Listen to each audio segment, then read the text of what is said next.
Fill in the blanks with correct articles and preposition। এই টপিকটা মাধ্যমিক 2026 পরীক্ষার সাজেশন। এছাড়াও তোমরা যারা 1 2 3 4 5 6 7 8 9 10 11 12 ক্লাসে পড়ছো বা যারা বিভিন্ন রকম চাকরি পরীক্ষার প্রিপারেশান নিচ্ছ তাদের জন্য এই টপিকটা ভীষণ ইম্পর্টেন্ট টপিক।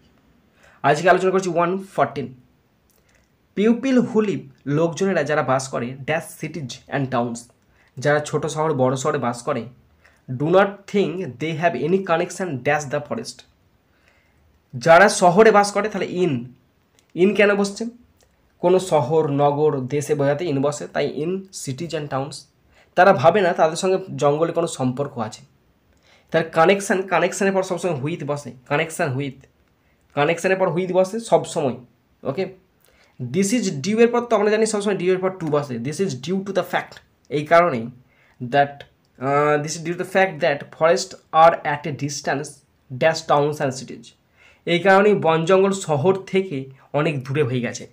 এটা টাউন লিখে দিলাম, এটা হবে ফ্রম, FROM ফ্রম। হ্যাঁ, শহর এবং জঙ্গলগুলো শহর এবং জঙ্গল বলছি, সব ভুল বলে দিচ্ছি। এই কারণেই শহর থেকে বন জঙ্গলগুলো অনেক দূরে হয়ে গেছে। এখানে ফ্রম কেন বসলো? এই যে অ্যাট এ ডিস্ট্যান্স ফ্রম, এই যে অ্যাট এ ডিস্ট্যান্স ফ্রম, এটা হচ্ছে একটি ফ্রেজ যার মানে হচ্ছে অন্য কিছুর থেকে দূরে। অ্যাট এ ডিস্ট্যান্স ফ্রম মানে হচ্ছে কিছু একটা ফ্রেজ অন্য কিছুর থেকে দূরে। Next 115 over dependence on technology, টেকনোলজির ওপর অতিরিক্ত নির্ভরশীলতা উইল কিল, মারবে dash real passion for football, ফুটবলের ক্ষেত্রে যে রিয়েল প্যাশন আছে সেটাকে মেরে দেবে। দা বসবে কেন বলতো? এই যে এখানে রিয়েল প্যাশনটা ফুটবলের সঙ্গে সম্পর্কযুক্ত নির্দিষ্ট, তাই এখানে দা বসলো।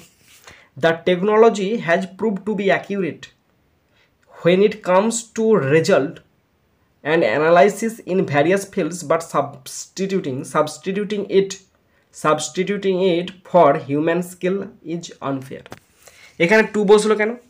বলছে when it comes to কোনো একটা, এটা একটা ইডিওমেটিক এক্সপ্রেশন যার মানে হচ্ছে কোনো একটা বিষয়তে আসা, এবং সাবস্টিটিউটের পর সবসময় ফর বসে, তাই সাবস্টিটিউটিং ফর।